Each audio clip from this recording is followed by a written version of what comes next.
Hello viewers, today is Monday, December 9th, 2024. இன்னைக்கு நம்ம IPL action 2025 பற்றி பேச போகிறோம். இந்த ஐபிஎல் ஏலம் 2025 அணிகள் சாதித்தது என்ன, சறுக்கியது எங்கே என்ற வரிசையில் இன்னைக்கு பஞ்சாப் கிங்ஸ் அணியை பற்றி பேச போகிறோம். நம்மளோட ஸ்ரீதர் வந்திருக்காரு, அதே மாதிரி வாசுதேவன் வந்திருக்காரு. வணக்கம். நம்ம முதல்ல ஸ்ரீதர் அவர்கள்ட்டே போகலாம். இந்த 2025 ஏலம் பஞ்சாப் கிங்ஸ் அணி என்ன மாதிரி வீரர்கள் எடுத்திருக்காங்க, அவங்களுக்கு எடுத்த வீரர்களை வச்சு அவங்கள அடுத்த லெவலுக்கு பிளே ஆஃப்ஸுக்கு போகக்கூடிய வாய்ப்புகள் இருக்கா இல்லையான்றதை பற்றி முதல் கருத்தா பஞ்சாப் கிங்ஸ் எடுத்த பிளேயர்ஸை பற்றியும் எடுக்க விட்ட பிளேயர்ஸை பற்றியும் சொல்லுங்க. வணக்கம். இன்னைக்கு இந்த வரிசையிலும் பஞ்சாப் அணியை பற்றி பார்க்க போகிறோம்.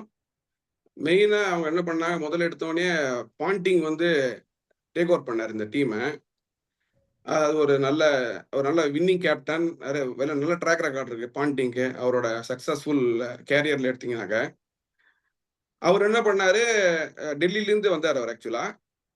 அவர் வந்து ஆக்சுவலா அவங்க வந்து பந்து எடுக்கணும்னு ட்ரை பண்ணாங்க. ஆனா அவங்க அழகா ஸ்ரேயஸ் ஐயர் எடுத்தாங்க, ஒரு கேப்டன்சி வேணும் அப்படின்னு. அதனால ஸ்ரேயஸ் ஐயரை வந்து ஒரு நல்ல சாய்ஸ் அவங்கள பொறுத்தவரை. ஏன்னா லாஸ்ட் இயர் வின்னிங் கேப்டன் கேகேஆருக்கு அவர் என்ன சொல்லிட்டாரு, கேகேஆர்ல நான் வந்து மார்க்கெட்டுக்கு போறேன் அப்படின்னு சொல்லிட்டு மார்க்கெட்டுக்கு வந்தாரு. அவரோட நல்ல வேல்யூ கிடைச்சது அவருக்கு. ஸோ அந்த ஆல்ரெடி முதல்ல நீங்க பாத்தீங்கன்னாக்க ஒரு 3 சீசன் முன்னால டெல்லி கேப்டன் பண்ணார் அவரு அதனால பாண்டிங் அண்ட் ஸ்ரேயஸ் ஐயர் காம்பினேஷன்ல அவங்க ஃபைனல்ஸ் வரைக்கும் வந்தாங்க.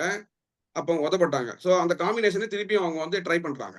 இதுதான் பெரிய அவர் எடுத்தாங்க கேப்டனா. சரி, ஒரு பெரிய T20 பிளேயரா அவர் ஒன்றும் பெருசா பெர்ஃபார்ம் பண்ணது கிடையாது இது வரைக்கும். மற்ற T20 பிளேயர்ஸ் மாதிரி ஒரு நீங்க எடுத்து பார்த்தீங்கன்னா, மற்ற கேப்டன்ஸ் எடுத்தா தோனி வந்து T20ல நல்லா பெர்ஃபார்ம் பண்ணியிருக்காரு. அந்த மாதிரி சில கேப்டன்ஸ்லாம் பார்த்தீங்கன்னா அவங்க பெர்ஃபார்மன்ஸ்னால கேப்டன்சி இருந்தது. ஸ்ரேயஸ் ஐயரை பொறுத்த வரைக்கும் பெரிய பெர்ஃபார்மன்ஸ் ஒன்றும் இல்லையே T20ல. அவர் இந்தியாவுக்கும் பெருசாக விளையாடல T20ல. அவர் விளையாடின அணிகளிலும் பெரிய லெவலில் ஸ்கோர் பண்ணது இல்லையா T20ல. இல்ல அது வேணா கரெக்டா இருக்கலாம். பட் இவங்க பஞ்சாபை பொறுத்த வரைக்கும் அவங்க ஒரு combination, Ponting Shreyas Iyer combination ஒரு லக்கு நல்லா வரும் அப்படின்னு நினைக்கலாம். Maybe we don't know what it is. So அந்த இதுக்கு தான் போயிருக்காங்க. பாண்டிங் வந்து இவங்க எடுத்த பிளேயர்ஸ் நிறைய நல்ல பிளேயர் எடுத்திருக்காங்க. ஸ்டாய்னிஸ் எடுத்திருக்காங்க, மேக்ஸ்வெல் எடுத்திருக்காங்க, Marco Jansen south African fast bowler. அவர் நல்ல ஃபார்ம்ல இருக்காரு இப்போ. நல்ல tall fast bowler, upcoming youngster also and allrounder also. அவர் எடுத்திருக்காங்க. அது நல்ல பை. அண்ட் ஆல்ரெடி அவங்களுக்கு வந்து ஆஷ்தீப் இருக்காரு, சஹல் எடுத்திருக்காங்க. சஹல் வந்து வெரி குட் பை. ஏன்னா இந்தியாவில் வந்து ஸ்பின்னர், மிடில் ஓவர்ஸ் போடுறவர், விக்கெட் டேக்கர். அண்ட் ஆல்ரெடி அவங்களுக்கு வந்து பிரார் இருக்கிறதுனால Chahal combination spin it will be very good என்னை பொறுத்த வரைக்கும்.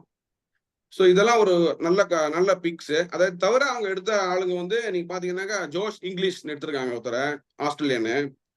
Umar Joy Afghanistan allrounder. அவர் வந்து நல்ல வெரி குட் ஆல்ரவுண்டர். நல்லா போலிங் போடுவார், நல்லா பேட்டிங் ஆடுவார். நல்ல சக்சஸ்ஃபுல் பர்சன். ஆனா 11ல எத்தனை பேர் ஆட முடியும் தெரியல. ஃபாரின் பிளேயர்ஸ் ஃபெர்கூசன் எடுத்திருக்காங்க. ஸோ ஓவராலா பாத்தீங்கன்னா team on paper very good team actually on paper. ஆனா ஃபெர்கூசனை பொறுத்த வரைக்கும் கூட ஃபெர்கூசன் வந்து ஐபிஎல்ல ஒன்றும் பெருசா பண்ணது இல்லையே. அவர் ரொம்ப நல்ல டெஸ்ட் மேட்ச் போலர் வேணா நம்ம சொல்லலாம். ஐபிஎல்ல வந்துட்டு எந்த டீமுக்கும் ஃபெர்கூசன் வந்து பெருசா பெர்ஃபார்மே பண்ணல எந்த டீம் போயும். இல்ல ஃபெர்கூசன் வந்து ஜெனரலா நீங்க பாத்தீங்கன்னு வச்சுங்க, against run of play wicket எடுப்பாரு. நீங்க குஜராத் அவங்க வந்து வரும்போது against run of play took lot of wickets against Hardik Pandya கேப்டன்சில வரும்போது நல்லா போட்டாரு. அவரு என்னன்னா கொஞ்சம் ரன் போகும், நிறைய எக்கச்சக்கமா கொடுப்பாரு. ஆனா சர்ப்ரைசிங்கா வந்து விக்கெட் எடுப்பாரு. அவரு நீங்க பாத்தீங்கன்னாக்கா 11வது ஓவர், 13வது ஓவர், 15வது ஓவர் போட்டாருனாக்கா இந்த 13வது 15வது ஓவர் எடுப்பாரு. ஏன்னா அந்த ஓல்டு பால்ல சர்ப்ரைஸா ஒரு பவுன்சர் போடுவாரு, ஒரு யார்கர் போடுவாரு, ஒரு ஒயிட் பால் போடுவாரு. அவருக்கு அந்த விக்கெட் டேக்கிங் எபிலிட்டி உண்டு. ரன்னு குட்டி விக்கெட் எடுக்கிற ஆள் அவரு ஃபெர்கூசன். நீங்க பாத்தீங்கன்னாக்கா அது depends on what is kind of play. அந்த மாதிரி ஒரு அது இட்ஸ் a good pick. சொல்லுங்க நீங்க சொல்லுங்க. போன மாசம் ஸ்ரீலங்கா நிறுத்தி வின் பண்ணிட்டாரு ஒரு 120 லோ ஸ்கோரிங் மேட்ச்ல. ஏன்னா அவருக்கு அட்வான்டேஜ் என்னன்னா he can generate very good pace surprisingly. அதுதான் ஒரு இல்ல பேஸ்லாம் போடலாம் எல்லாம் ரைட். ஆனா T20 பொறுத்த வரைக்கும் எஸ்பெஷலி ஐபிஎல்ல ரன்ஸ் நிறைய கொடுக்குற போலர் இன்னைக்குமே நல்லா பெர்ஃபார்ம் பண்ணதில்ல. விக்கெட் விக்கெட் டேக்கிங் எபிலிட்டி எப்பயாவது ஒரு வாட்டி விக்கெட் எடுக்கலாம். பட் ரன்ஸ் இல்ல நிறைய கொடுத்தாருன்னா எஸ்பெஷலி சேஸ் பண்ணும்போது டிஃபெண்ட் பண்ணும்போது அவரை நம்பி அவங்களால டிஃபெண்ட் பண்ண முடியாது. ஏன்னா எவ்வளவு ரன் வேணா கொடுப்பாரு. ஒரு 12 ரன் கூட கொடுப்பாரு ஒரு ஓவருக்கு. அந்த கரெக்ட். அளவுக்கு நீ ஒரு ஃபாஸ்ட் பவுலர் அவரு. இல்ல நீங்க அவரோட ட்ராக் ரெக்கார்ட் ஐபிஎல் எடுத்து பாருங்க, இல்ல உங்களுக்கு தெரியும். நீங்க எடுத்து பாத்தீங்கன்னா தான் தெரியும் அவரோட track record. Is very good track record IPL Ferguson. அப்ப எதுக்கு அவரை பெஞ்ச் பண்ணாங்க? மோஸ்ட் ஆஃப் தி இல்ல கேம்ஸ் ஹி வாஸ் பெஞ்ச். இல்ல அஞ்சு டீம் காம்பினேஷன்ல உனக்கு வந்து டீம் காம்பினேஷன் அதுதான் பிரச்சனை. அதான் சொல்றேன் நான். இப்போ இந்த பஞ்சாப்ல நீங்க பாத்தீங்கன்னா இங்கிலீஷ் இருக்காரு, ஸ்டாயினிஸ் இருக்காரு, மேக்ஸ்வெல் இருக்காரு. இப்போ ஃபெர்குசனை வச்சு ஆடுறதே ரொம்ப கஷ்டம். எப்படி ஆடுவாங்கன்னு எனக்கு புரியல ஃபெர்குசன் 11ல. இல்ல இதெல்லாம் பேக்கப்பா வச்சிருக்கலாம்ல. ஒரு பவுலர் இன்ஜூரி ஆனா ஆடலாம், அந்த மாதிரிலாம் வச்சுப்பாங்கல்ல அவங்க. they will look for 11 கோடிக்கு ஒரு பேக்கப் பவுலர் வச்சுப்பாங்களா என்ன? இல்ல மார்க்கெட் அந்த ரேட் போச்சு அன்னைக்கு. அதுதான் அவ்வளவு போல அவரு. அவர் வந்து அவ்வளவு போல. லாஸ்லி ஃபெர்குசன் 2 கோடி தான். ஆமா ரெண்டு கோடி ரெண்டு தான். ஓகே ஓகே, அப்ப பரவாயில்ல. அவரு இல்ல அவர் ரெயில வரது 2 கோடிக்கு, அதுல டவுட்டே கிடையாது. மார்க்கோ ஜான்சன் தான் 11 crores. Johnson 11 crores. அவர் ஒர்த். ஜான்சன் ஆல்ரவுண்டர் சொன்ன மாதிரி அவர் ஒர்த் 11 crores-க்கு. இதுதான் தலைமையான 11 இப்படிதான் இருக்கும்னு நான் ஃபீல் பண்றேன். இப்படிதான் ஆடுவாங்க. அதை அப்படியே வச்சுக்கோங்க. நம்ம வாசுதேவன்ட்டு போவோம் அவரோட முதல் கருத்துக்கு. அப்புறம் நீங்க உங்க 11 சொல்லலாம். வாசுதேவன் நீங்க சொல்லுங்க பஞ்சாப் கிங்ஸ். ஏன்னா நான் இதுக்கு இது கேட்கறேன்னா பஞ்சாப் கிங்ஸ் ரெக்கார்ட் ஐபிஎல்ல ரொம்ப மோசமா இருக்கு. 2 வாட்டி தான் பிளே ஆஃப் வந்திருக்காங்க. ஒரு வாட்டி ஃபைனல்ஸ், ஒரு வாட்டி பிளே ஆஃப்ஸ் வந்திருக்காங்க. அதுதான் அவ்வளவுதான் பண்ணியிருக்காங்க. அதுவும் இல்லாம இந்த வந்து ஒரு பெரிய செலிபிரிட்டி ஓன் பண்ற ஒரு டீம். ஸோ மீடியா அட்டென்ஷன் நிறைய கிடைக்குதே தவிர ஐபிஎல் பிளே ஆஃப் அட்டென்ஷன் கிடைக்கிறதே இல்லை. நீங்க பாத்தீங்கன்னா பிளே ஆஃப்ஸ் போறதே கிடையாது. மீடியா அட்டென்ஷன் மட்டும் கிடைக்குது. ஏன்னா ஒரு செலிபிரிட்டி இருக்கிறதுனால. ஸோ நீங்க இந்த வாட்டி ஆனோ அவங்க நல்ல டீம் எடுத்தாங்களா? எப்படி போகும் இந்த சீசன் அவங்களுக்குன்றத சொல்லுங்க. அதாவது போன சீசன்ல அவங்க கையில ஒரு பூமாலை இருக்குன்னு வச்சுக்கோங்களேன். பூமாலையை போட்டு குரங்கு கையில கொடுத்தாக்க அது என்ன பண்ணும்? போட்டு அப்படி இப்படி போட்டு அலங்கோலம் பண்ணி எல்லா பூவும் கொட்டி போய் பாதி பூ உந்து போச்சு, காஞ்சி போச்சு. எல்லா பூவும் ஊந்து போச்சு. கையில மிஞ்சினது நாறு தான் மிஞ்சுது. யார் நாருன்னா சஷாங்க் சிங்கும் பிரவி சிம்மரன் சிங்கும் நாறு. அவங்க ஏன் நாருன்னு சொல்றேன்னா அவங்க பூவே வாங்கல. போன ஆக்ஷன்ல சஷாங்க் சிங் வாங்குறதுக்கு அவங்க வாங்க பார்த்த ஆளு வேற ஆளு, இவங்க வாங்கின ஆளு வேற ஆளு. அது வாங்கி முடிச்ச அப்புறம் அப்செக்ட் பண்றாரு நெஸ்வாடியா. நாங்க இந்த ஆளே கேட்கல அப்படிங்கிறாரு. நாங்க கேட்ட 186, நீங்க சொல்றது கொடுத்து 256 சஷாங்க் சிங். அதெல்லாம் ஏலம் தட்டியாச்சு, முடிஞ்சு போச்சு. இதுதான் உங்களுக்கு பிளேயர்ட்டாங்க. அப்புறம் பார்த்தா பிளெஸிங் இன் டிஸ்கைஸா அமேசிங்கா ஆடினாரு அந்த சஷாங்க் சிங். அவ்வளவு பியூட்டிஃபுல்லா ஆடினாரு. அதனால ரிட்டைன் பண்ணிட்டாங்க. இப்ப கடைசியில ரிட்டைன் பண்ணது அவங்க ஃபுல் பர்ஸோட இறங்கிருக்காங்க இந்த வாட்டி. 120 கோடி இல்ல 10 கோடி, 5.5 கோடி சஷாங்க் சிங்க்கும், 4 கோடி பிரபு சிம்ரான் சிங்குக்கும். அவனா பஞ்சாப்காரன், 4 வருஷமா பஞ்சாப்ல இருக்கான். 4 வருஷம் 5 வருஷமா ஆடிட்டு இருக்கான். இவங்க 2 பேரும் ரிட்டைன் பண்ணிட்டு மத்த எல்லாரையும் கட்டி விட்டாங்க. ரிக்கி பாண்டிங் வந்து பிச்சி பாண்டிங்னு சொல்லலாம். அவரு வேற வந்து பிச்சி எல்லாரையும் பிச்சி கடாச்சிட்டு அவருக்கு ஒண்ணுங்கிற 8 ஃபாரின் பிளேயர்ல 5 ஆஸ்திரேலியன் எடுத்துட்டாரு, ஒரு சவுத் ஆப்பிரிக்கன், ஒரு ஆப்கானிஸ்தான், ஒரு நியூசிலாண்டர். இப்போ 4 பிளேயர்ஸ் இருக்கு. மார்க்கோ யான்சன் மட்டும்தான் எனக்கு தெரிஞ்சு ஆடுவாரு. மிச்சம் 3 பேர் ஆஸ்திரேலியன் தான் ஆடுவாங்க. நீங்க ஆரன் ஆடி இருக்காரு. அவர் வந்து இது வரைக்கும் 8 மேட்ச் தான் ஆடி இருக்காரு, 100 பால் தான் ஆடி இருக்காரு, ஒண்ணுமே பண்ணல. 100 பால்ல 3 6 தான் அடிச்சிருக்காரு அவர். ஆனா ஆஹா ஓஹோன்னு இந்திரன் சந்திரன் வானத்துல இருந்து குதிச்ச அடுத்த இந்த யுக புருஷன்ற மாதிரி பேசிட்டு இருக்காங்க அவரை. அது ஏன்னா அது ஆஸ்திரேலியால இல்ல, அது ஆஸ்திரேலியால ஒரு அண்டர் 19 அதெல்லாம் நல்லா பெர்ஃபார்ம் பண்ணிருக்காரு. ஹார்ட் ஹிட்டர்னு ஒரு ரெபுடேஷன்ல தான் அவருக்கு டெபியூவே கொடுத்தாங்க T20ல. அப்படி பார்த்தா பிரியன்க் ஆரியான் அண்டர் 19 பிளேயர், டெல்லியில 6 6 அடிச்சிருக்காரு. யுவராஜ் சிங் மாதிரி 6 6 ரீசெண்டா போன மாசம் அடிச்சிருக்காரு. இப்ப அவருக்கு கூட இது இந்தியன் ஐபிஎல் வந்து இந்தியன் டேலண்ட் தேர்ந்தெடுக்கப்பட்டதுக்கு தான். அதனால ப்ரிஃபரன்ஸ் வந்து பிரியன்க் ஆரியாக்கு தான் கொடுக்கணும் over Aaron Hardy.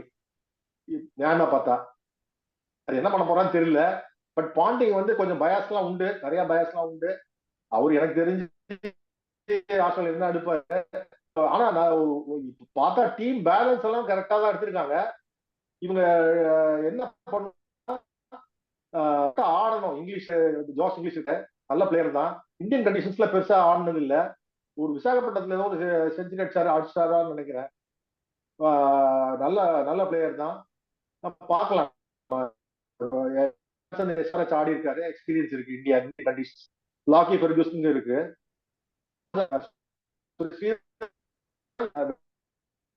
He brings the right balance to the team. அவர் விளையாடணும், பார்க்கணும். இந்தியன் கண்டிஷன் நல்லா இருக்கு. அவங்க ஏன்னா நல்ல ஸ்ரேயஸ் ஐயர் இருக்காரு, நேஹல் வதேரான்னு ஒருத்தர் எடுத்திருக்காங்க, அவனும் பஞ்சாப்காரன் தான். அவன் நல்லா பாம்பேக்கு நல்லா பெர்ஃபார்ம் பண்ணான். சென்னை சிஎஸ்கே கூட நல்லா மெட்ராஸ்ல நல்லா ஆடினாங்க. ஸோ அவங்க வதேரா, சஷாங்க் சிங், பிரார், சாவல், ஹர்ஷதீப், பிரபுசிமரன் சிங்கும் வந்து செஞ்சுரி அடிச்சிருக்காரு. அவரும் நல்ல பிளேயர் தான். கான்ஃபிடன்ஸ் கொடுக்கணும். அதாவது என்னன்னா டேலண்ட் நிறைய எல்லாருக்குமே ஆல்மோஸ்ட் வெரி ஸ்மால் டிஃபரன்ஸ் தான் எனக்கு தெரிஞ்சு. எல்லாருக்குமே ஸ்கில் செட் இருக்கு, எல்லாமே இருக்கு. கான்ஃபிடன்ஸ் கொடுத்து ஒரு லைன் ஆஃப் ஃபைட், நீ ஒரு நெக்ஸ்ட் 4 மேட்ச் ஆடுவேன், 5 மேட்ச் ஆடுவேன், தைரியமா போய் உன்னோட வேலையை பண்ணு அப்படின்னு சொல்லி அம்சாக்க எம்பவர் பண்ணா அவங்க டீம் நல்லா வரதுக்கு சான்சஸ் இருக்கு. சரி, இப்போ இந்த டீம் மேனேஜ்மெண்ட் பொறுத்த வரைக்கும் ரிக்கி பாண்டிங் கோச்சா இருக்கிறதுனால பயஸ், ஆஸ்திரேலியன் பயஸ் இருந்தாலும் ஒரு எஃபெக்டிவ் 11 எடுப்பாருன்ற ஒரு நம்பிக்கை உங்களுக்கு இருக்கா? எஃபெக்டிவ் 11 ஸ்டார்டிங் 11 எடுப்பாரு. ஏன்னா பிருத்திவி ஷாவெல்லாம் அவர் வந்து பாண்டிங் வந்து எனக்கு என்னன்னா பிருத்திவி ஷாவுக்கு நிறைய பேட் பண்ணார். பிருத்திவி ஷா வந்து எக்ஸ்ட்ராடினரி டேலண்ட். நான் வந்து எந்த டீம் வந்தாலும் சிஎஸ்கேக்கு சப்போர்ட் பண்ணச்செல்லாம் டெல்லியோ ஆடச்சா எனக்கு பயமே பிருத்திவி ஷா தான். ஏன்னா he can take the game away. ஆனா சர்ப்ரைசிங்கா இந்த வருஷம் என்ன சொல்றாங்கன்னா பிருத்திவி ஷா கேட்டா ஓபி வரவெல்லாம் 6 அடிக்கணும், பவர் பிளேல 4 அடிச்சா பிரயோஜனமே இல்லைங்கிறாங்க. ஏன்னா பிருத்திவி ஷா 6 அடிக்க மாட்டாரு, 4 தான் அடிப்பாரு. நிறைய ஃபோர்ஸ் தான், பவுண்டரி தான் அடிப்பாரு. அதனால அவர் பிரயோஜனம் இல்லைங்கிற மாதிரி ஒரு 6 அடிக்கிறோம்னா ஒண்ணு பண்ணலாம். ஆல்ரெடி எவ்வளவு கரெக்ட்னு தெரியல. பட் இல்ல 6 அடிக்கிறோம்னா ஒண்ணு பண்ணலாம். ஆல்ரெடி ஐபிஎல்ல பவுண்டரி சைஸ் சின்னது பண்ணிட்டாங்க. இன்னும் கொஞ்சம் சின்னது பண்ணா சூப்பர் ஓவர்ஸ்ல நிறைய ரன் அடிக்கலாம். இன்னும் கொஞ்சம் சின்னது பண்ணா இன்னும் 4 பேர் சீர் லீடர்ஸ் உள்ள கொண்டு வந்தீங்கன்னு வச்சுக்கோங்களேன், அப்போ இன்னும் கொஞ்சம் 6 நிறைய போகும். அது பண்ணலாம். ஓகே. சோ இப்போ நான் வந்து உங்களோட முதல்ல கருத்து சரி, நம்ம ஸ்ரீதர் கிட்ட போவோம். அவர் வந்து இந்த 11 சொல்றேன் அப்படின்னு சொன்னாரு.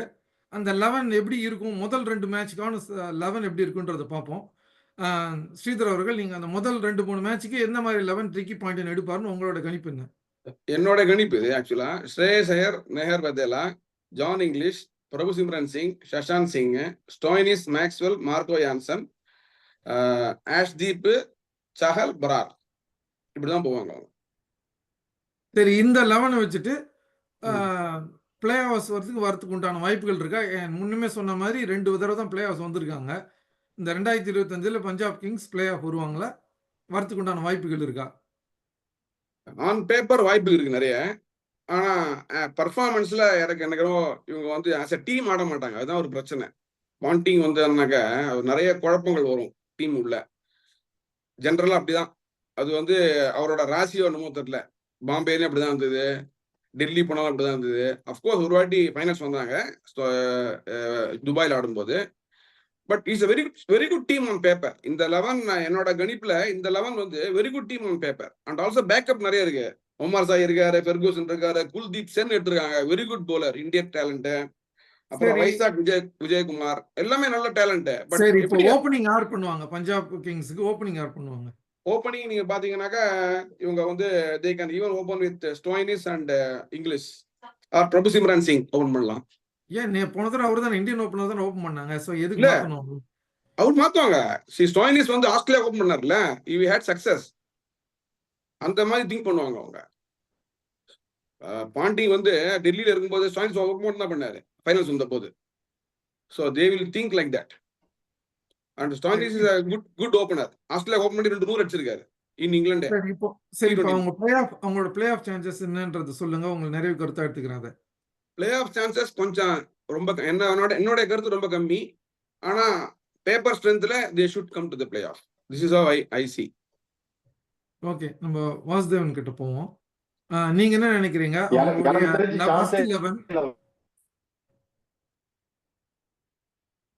சான்ஸே இல்ல, 7வது 8வது தான் வருவாங்க. ஏன்னா ஸ்ரேயஸ் ஐயர் கேப்டன்சி பாத்தீங்கன்னா அவர் லாங் ஆன்ல இருப்பாரு, டீப் விக்கெட்ல இருப்பாரு, கேப்டன்சி பண்ணுவாரு. அங்க என்ன நடக்குதுன்னே தெரியாது. அவருக்கு என்ன ஆச்சு, அவர் ரிவ்யூ போனோமா எதுவுமே தெரியாது. அங்க இங்கேயும் ஓடிட்டு இருப்பாரு கேப்டன்சி பண்றச்ச. அவர் அதனால கண்ட்ரோல்லயே இருக்க மாட்டாரு இந்த கேம்ல. அதுவா நடக்கும், அதுவா பிளேயர்ஸ் அவங்க எக்ஸிக்யூட் பண்ணாங்கன்னா பண்ணுவாங்க. கல்கட்டா மாதிரி டீம் வந்து நல்லா இது பண்ணாங்க, அதனால ஜெயிச்சாரு அவரு. அவர் கேப்டன்சியோட பர்சன்டேஜ் 30 மார்க் தான் கொடுப்பேன் நான் சாம்பியன்ஷிப் பட்டுக்கு. அவர் அதனால எல்லாமே பேப்பர்ல நல்லா இருக்காங்க. பிரெஞ்சு கேம்ல இப்ப உங்களுக்கு மேக்ஸ்வெல் பத்தி தெரியும். அவர் வந்து பட்டாபாக்கியம் தான். அவர் இங்கிலீஷ், இவங்க இந்தியன் கண்டிஷன்ஸ் என்ன பண்ணுவாங்க, இது ஆடி இருக்காரு, எஸ்ஆர்எச் ஆடினாரு, பெருசா ஒன்றும் சாதிக்கல. சோ மேட்ச் வின்னர்னு பார்த்தா ஸ்டாயினிஸ் மட்டும்தான் நல்ல ஸ்ட்ராங்கா இருக்காரு. இந்த ஓமர் ஜாய் பரவாயில்ல, எடுத்தா டீம் எடுத்தா கொஞ்சம் டிபெண்டபிளா இருப்பாரு. பவுலிங்ல வந்து சாகல் வந்து தைரியமா என்ன ஸ்டேஜ்லயும் எந்த ஸ்டேஜ்லயும் பவுலிங் போடுறாரு.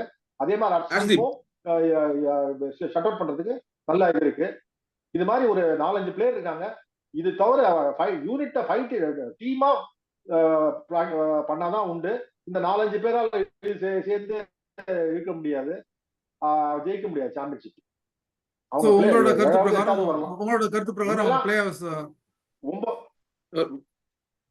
ஒரே ஒரு கருத்து இதுல என்னன்னா, ஸ்ரேயஸ் ஐயர் வந்து 4 சீசன் லீட் பண்ணிருக்காரு. அதுல 2 சீசன் ஃபைனல்ஸ் வந்திருக்காரு. அதையும் நம்ம எடுத்துக்கணும். அது ஏதோ ஒரு லக்கு இருக்கலாம் இல்லையா, சொல்ல முடியாதுல்ல. சோ அதையும் நம்ம பார்க்கணும். லக்க வச்சு நம்ம பார்க்க முடியாது. பட் டீம் காம்போசிஷனும் இருக்கு. டீம் காம்போசிஷன் லக்க வச்சு பண்ண முடியாது. டீம் நல்ல டீம் ஆக்சுவலா. கேகேஆர் வந்து கேகேஆர் டீம்னால தான் வந்திருக்கே தவிர ஸ்ரேயஸ் ஐயர் கேப்டன்சினால வரல. இல்ல, இது டீம் நல்ல டீம். இந்த டீம் நல்ல டீம். பாப்போம். ஆன் பேப்பர் நல்ல டீம். நல்ல பேலன்ஸ். சரி, உங்க நிறைய கருத்து எடுத்துக்கிறேன். வாசு கிட்ட கடைசியா என்னோட வெளிநாட்டு பிளேயர் என்ன சொல்றேன்னா, என்னோட இது என்னன்னா, ஒரு கேப்டன்சினா you have to make it happen. இப்போ வந்து தோக்குற மேட்சை ஜெயிச்சு கொடுக்கணும்.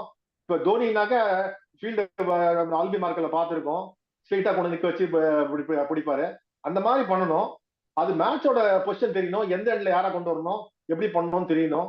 அந்த மாதிரி பண்ணாதான் நான் சாம்பியன் ஆக முடியுமே தவிர, சும்மா வந்து அங்க எங்க மூவ் பண்ணிட்டு என்ன நடக்குதுன்னே தெரியாம கண்ட்ரோலே இல்லாம ஏதோ இந்த துப்பறியும் சாம்புன்னு ஒண்ணு சொல்லுவாங்க. அவர் என்ன பண்ணுவாரு, ஏதோ ஒரு வைர நெக்லஸ் காணாம போயிடும்.